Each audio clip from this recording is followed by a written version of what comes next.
আমি এটা কোনো ভিডিওতে আমি বলি নাই যে ভিসার দামটা কত। দেখেন সৌদি আরবে কিন্তু ভিসা হচ্ছে কিন্তু 3 ধরনের ভিসা, ঠিক আছে। সৌদি আরবে ভিসা হচ্ছে 3 ধরনের ভিসা। আপনি কোন ধরনের ভিসায় আসবেন, আমি আগে একটা উদাহরণ দিই, আপনারা বুঝতে পারবেন যে কোনটা দাম কোনটা।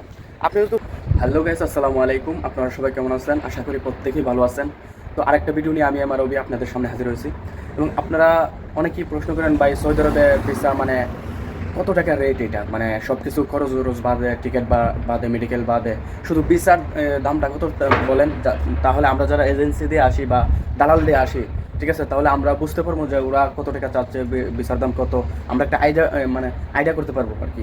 ধরেন একটা ভিসার দাম যদি হয়, মানে সামনে আমি একটা উদাহরণ দিতেছি, ধরেন একটা ভিসার দাম যদি হয় 3 লাখ, তো টিকিট হচ্ছে আপনার মিলাইয়া, মেডিকেল মিলাইয়া, সব কিছু মিলাইয়া, তাহলে আপনার কত হতে পারে, মনে করেন 5 লাখ, ঠিক আছে। তাহলে আপনার একটা আইডিয়া হয়ে যেতে পারে না, ঠিক আছে, ভিসা যেহেতু এত দাম, তাহলে মনে করেন এত মানে টাকা হবে সাধারণত। তো অনেকে আমাকে প্রশ্ন করেন, ভাই যে ভিসা আসলেই কত, আমরা তো দালাল বলে যে এটা এত সব কিছু মিলাই খরচ বলে, ঠিক আছে, আমরা করতে পারি না, আইডিয়া করতে পারি না যে সৌদি আরবের মানে ভিসার দামটা কত, এভরিথিং সব কিছু বাদে শুধু ভিসার দামটা কত, শুধু এটা যদি একটু বলতেন। তো আমি বলি প্রত্যেকের আজকে, মানে আমি এটা কোনো ভিডিওতে আমি বলি নাই যে ভিসার দামটা কত। দেখেন সৌদি আরবে কিন্তু ভিসা হচ্ছে কিন্তু 3 ধরনের ভিসা, ঠিক আছে।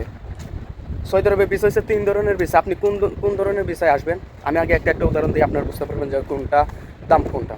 আপনি যদি ফ্রি ভিসায় আসেন, তাহলে ফ্রি ভিসার মধ্যে একটু ভিসার দামটা একটু বেশি নেবে। কারণ কেন, ফ্রি ভিসায় যদি আপনি প্রথম ভিসা মত লইছে আপনার ইকামা, ভিসা বেশি দাম নাই, ঠিক আছে। ভিসা আপনি যদি উড়াইতে চান, একটা কফিল দিয়ে উড়াইতে গেলে আপনার দেখা গেছে মানে সর্বোচ্চ 2000 রিয়াল লাগবে, ঠিক আছে। আবার এটার সাথে আবার আপনার ইকামার মেয়াদ থাকবে 6 মাসের, ঠিক আছে। এরপর আপনি আরও 6 মাস বাড়াবেন।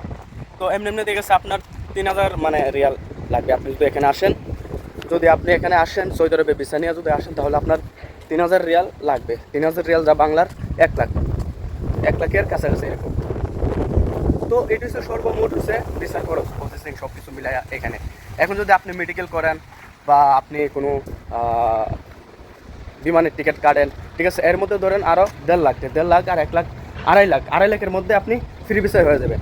আর যেটা হচ্ছে কোম্পানির ভিসা হচ্ছে আপনার যদি ভালো কোম্পানি হয়, তাহলে ভালো কোম্পানি কী করে যে ওরা ভিসা উড়াইয়া বাংলাদেশ থেকে লোক যদি লাগে, তাহলে ওরা বাংলাদেশের এজেন্সির সাথে কথা বলবে এবং বাংলাদেশের এজেন্সিতে ওরা ভিসা দিবে আর বলবে যে এই ভিসা ফ্রি দিবে, আর এজেন্সিকে টাকাও দিবে যে লোক দেওয়ার জন্য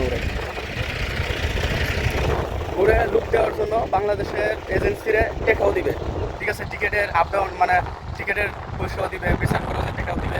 টিকিটটাও ভালো কোম্পানি হইলে, মনে হয় সৌদি আরবে কিন্তু ভালো কোম্পানি আছে, খারাপ কোম্পানি আছে। বড় বড় কোম্পানি মনে হয় ওদের লুক লাগবে, বা বড় বড় হোটেল আছে ওদের লুক লাগবেই, বাংলাদেশ থেকে বা ইন্ডিয়া থেকে বা নেপাল থেকে বা পাকিস্তান থেকে। ওরা কী করে এজেন্সিরে টেকা দেয়, ঠিক আছে, বলে যে আমি টিকিটের টাকা, ভিসার টাকা সব কিছু আমি দেবো, শুধু লুক লাগবে। এটা হচ্ছে বড় বড় কোম্পানির নিয়ম এবং এই দেশের সৌদি আরবের গভর্নমেন্টের নিয়ম হচ্ছে এটা, ঠিক আছে। এখন দেখা গেছে আমার মতো মনে করেন আরও অন্য লোক আছে, ওরা কী করে, আপনারা এবং আরও অন্য লোকরা কী করে যে ওই কোম্পানির থেকে ভিসা হলো লইয়া আরও টাকা হলো লইয়া, সেটা ধরেন আপনার কোনো আত্মীয় স্বজন থাকলে বা আত্মীয় স্বজন দিয়া লোক আইনা, তারপর কী করে ওরা এই লোক আইনা সেটা এভাবে মানে টাকা চাই তো 5 লাখ 4 লাখ, ঠিক আছে। তাহলে ভিসার সব কিছু বলে যে কোম্পানির বলে তুই ভিসা আমারে দে, আমি এই লোক আইনা দেবো। তো হ্যাঁ, ভিসাটা নিয়ে দেয় একটা এজেন্সি দিয়া, তারপর লোক আনে, দেখা গেছে 4 লাখ 5 লাখ টাকা হয়ে যাবে।